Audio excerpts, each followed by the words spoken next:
SCP-4010. Attempt to look at what we accomplished. One of the more common requests within the SCP community is for a single, unified timeline of the SCP universe. This is, of course, a rather impossible task, not because of the thousands of entries of different SCPs and tales, but because of the myriad of different canons and unique timelines within the universe. As it turns out, though, fans weren't the only ones interested in seeing such a timeline, as the Foundation itself had the idea of mapping out their own history of the universe. Since we're here to discuss an SCP, though, you can probably guess that it didn't go as planned. SCP-4010 concerns a single researcher, Madeline Saylor, who received a message from one of the O5s in which they inform her that she's been selected for Project Kronos, an attempt to establish a complete chronological timeline. They're not forcing her onto the project, but if she accepts, she'll be completely isolated from the rest of the Foundation until the project is finished, for the purposes of confidentiality, with an estimated completion time of 1 year. She replies that she needs time to think about it and asks how urgent it is. The O5 responds with a single word, very, resulting in Madeline accepting.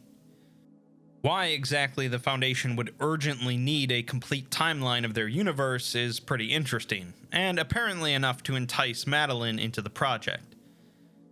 Her task is to establish a timeline of documented history as complete as possible, including anomalous events. The entirety of the Foundation database is made available to her, aside from things that they've already ruled out as being unrelated and/or possibly cognitohazardous.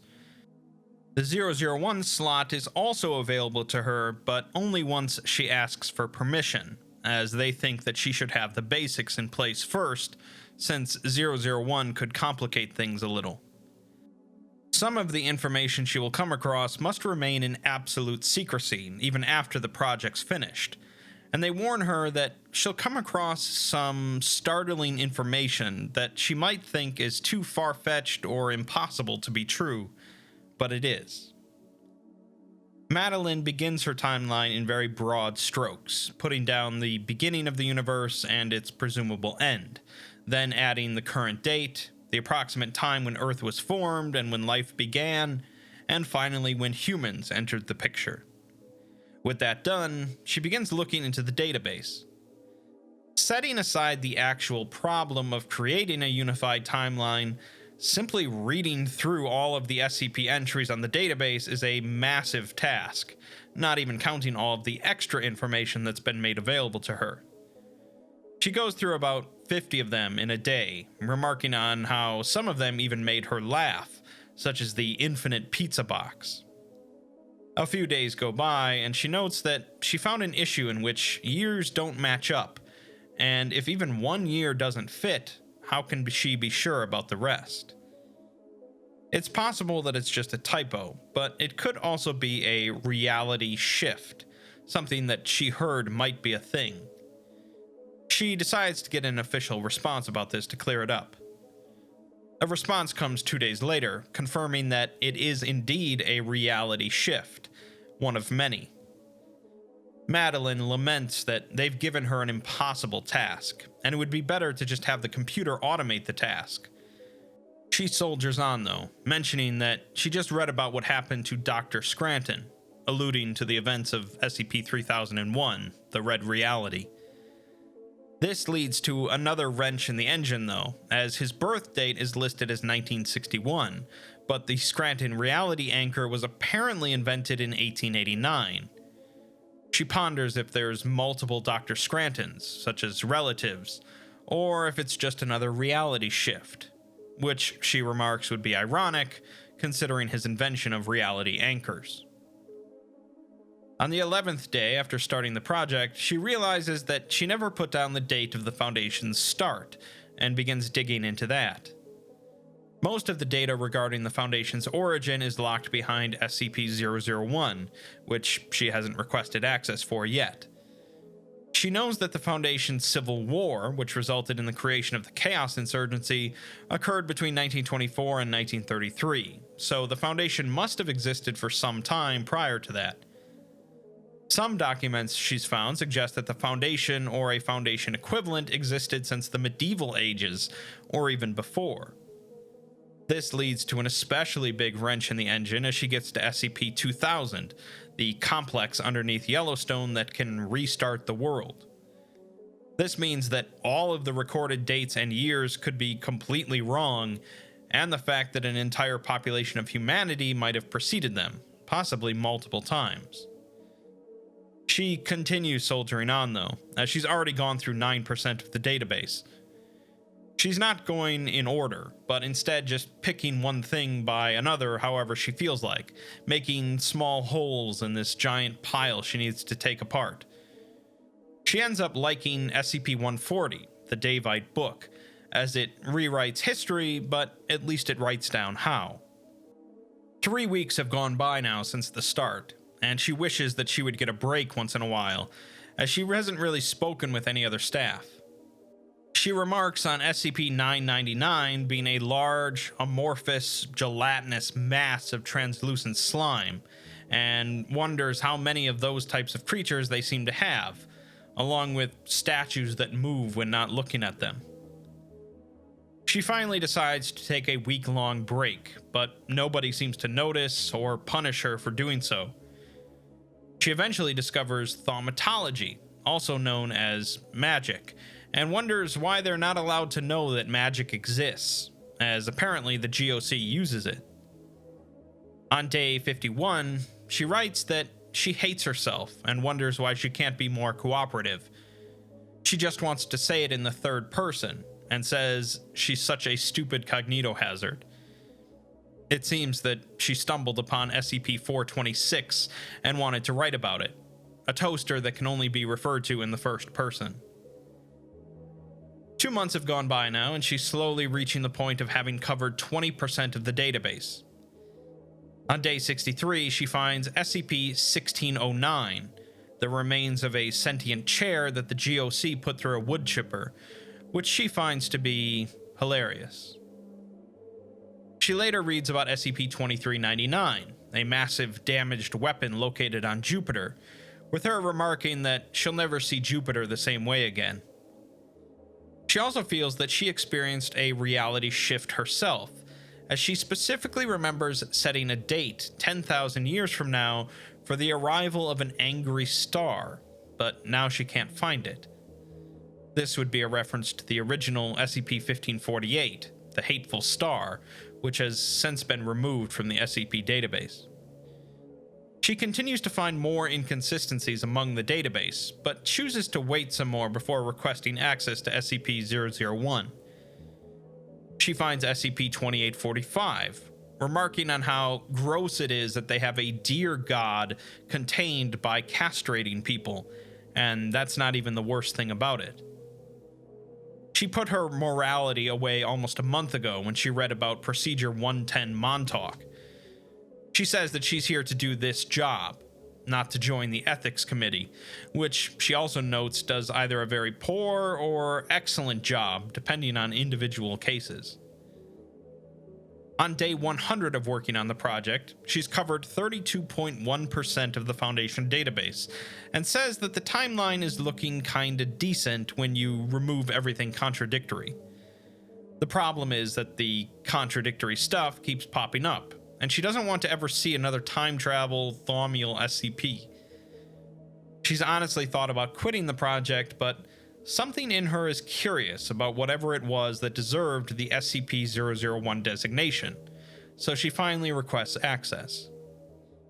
Of course, upon being granted access, she's shocked to discover that there isn't just one SCP-001, but instead dozens of proposals for 001.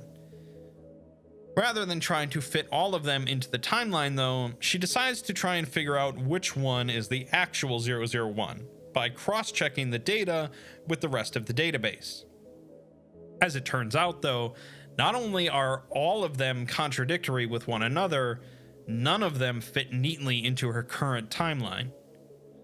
She starts to question her own sanity while looking at this massive problem, one which severely warps her perception of reality. She decides to accept the broken god proposal as the real 001, as there's enough dates and documentation to make it seem believable, but she actually hopes that Kate McTierris's proposal is real, the one in which a researcher uses the 001 slot to turn herself into a deity. It's just not that simple though, as if she takes the Gate Guardian as a real 001 proposal, it crosses out the possibility of 4 others as being real.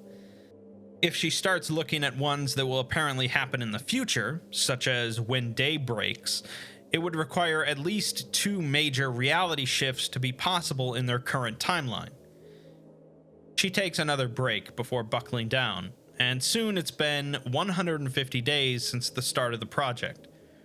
Her timeline is still quite incomplete, as there's so many reality-bending anomalies, time travel machines, and impossible origin stories to consider. She wonders if this is how researcher Talleyrand suffered in 3999. By day 170, Madeline manages to fit SCP-055 into the timeline, which took a while as she kept forgetting about it. The following day, though, she finds SCP-055 in her sorted pile, even though she hasn't read it yet. She moves on to reading about all the groups of interest, such as Dr. Wondertainment, who reminds her of Willy Wonka. She's bothered by the existence of the Black Queen, as she's terrified of having to deal with infinite universes of anomalies. She hates Are We Cool Yet?, as she's seen far too many of their anomalies from her former research work. She notes that one day the computer says that she's gone through 61% of the database, when the day prior she could have sworn it said 58%. Aside from that, though, she figures out a way to deal with all of the conflicting information. She decides to embrace the inherent chaos of her universe, especially since she knows it's a possibility that her existence is due to a bunch of horror writers, and she plans on creating multiple timelines that contradict one another. The following day, though, she looks at the database and sees that there's only 120 left for her to look over, and she's gone through 2,984. She knows there were a lot more than that when she started, and when she looks at her sheet of multiple timelines, she only sees one. When she went outside of her office, she discovered that there wasn't a cafeteria there, because she's no longer in Site 91. Instead, she's in Site 13, but it doesn't seem to be the nightmarish version from SCP-1730. Reality has been reconstructed somehow, but her perception has not changed, allowing her to witness the shift. She decides to continue working on the single timeline, since 1,500 SCPs or so have stopped existing, making the project a bit easier to manage. She's not ruling out the possibility that her work caused the change, since she isn't experiencing any sign of her memories being altered, meaning that she's immune to the shift for some reason. It seems that by slotting everything into a timeline, the universe is correcting itself by removing anything that doesn't fit properly. This has been happening for quite a while now as she's been working, but she's only realized now. At this point, only 43% of the original database remains, and there are only 8 001 proposals.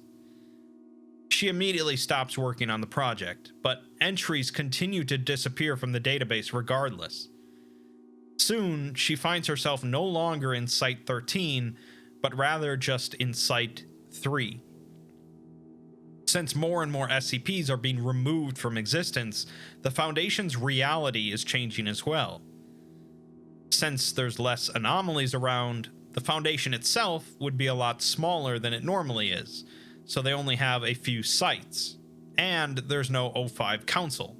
Instead, only a single individual known as the Administrator.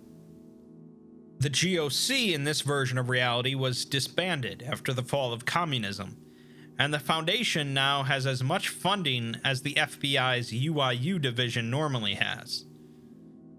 No one else seems to be aware that reality has changed, and as far as they're concerned, Madeline is still just working on a secret project. By day 233, around 25% of the original database is still intact, with 80% of it sorted by Madeline. By day 240, the Foundation no longer exists. Instead, it's just a single building somewhere on the eastern coast of the US, housing around 20 anomalies and 10 researchers, including Madeline. Soon it's down to 12 SCPs, and then 5, with 5 researchers.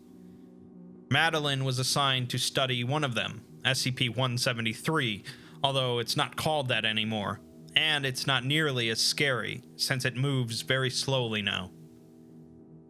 By day 250, there's only 3 researchers left, and 4 anomalies. SCP-173, some window that shows other places, the Book of Diseases, and Madeline herself. The following day, the book disappeared along with one of the researchers, and they're no longer an organization, but instead just a small group of people that got together on the internet.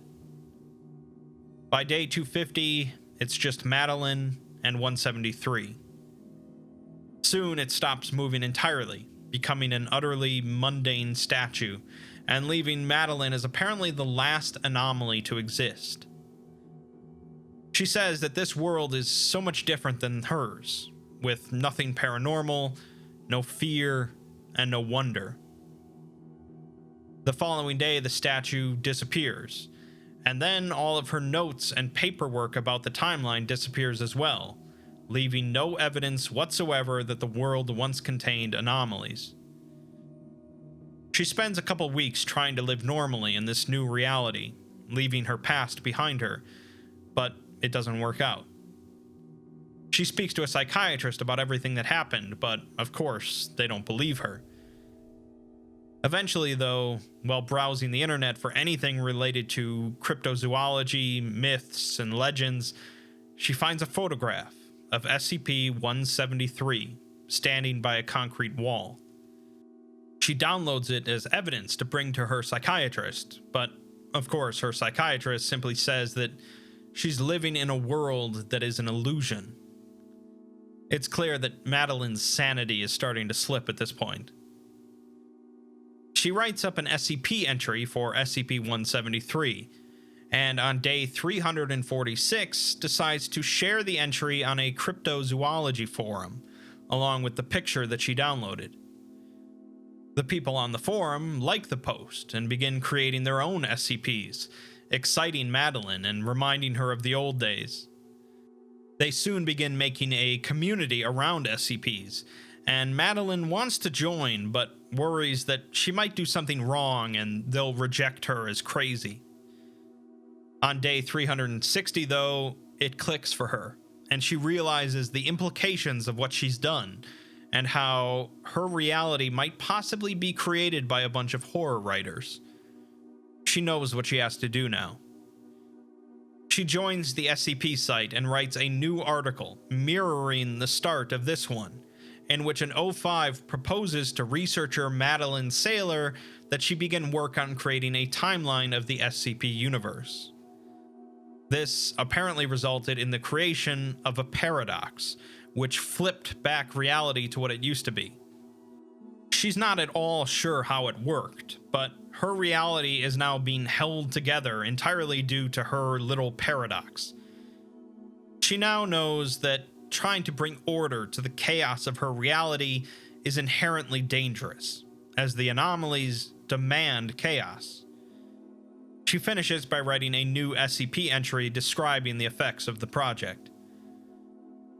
SCP-4010 then is described as an act of establishing the timeline of the universe while accounting for every shift in reality and every temporal change documented.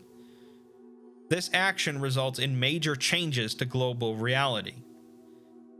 She leaves a note explaining that the universe is a very complex place of both order and chaos. The Foundation, and humanity in general, is order, while chaos is the unknown, the things they wish to understand. They fear the chaos, and it's that fear that pushes them forward. SCP-4010 is an act of creating order out of chaos, but the universe runs on chaos and demands to remain broken. She knows how bad of an idea it is to understand and explain everything because she tried and succeeded. In order to fully remove all info about Project Kronos, Madeline erases all of the data, burns all of the physical evidence, destroys the audio recorder she's been using, and finally destroys herself. Madeline really got the short end of the stick on this one, as the O5 Council really had no idea of the repercussions that creating a timeline would create. At the same time, though, she really performed as well as any Foundation member could hope to perform, and it'd be a real shame if she wasn't given some sort of posthumous award for her actions. The SCP universe is definitely a chaotic one compared to many other fictional universes, filled to the brim with contradictory accounts and information, but that's as it should be. So, whenever someone asks for a timeline of the SCP universe, you can let them know that doing so would drain it of the fuel of chaos that the universe needs to survive.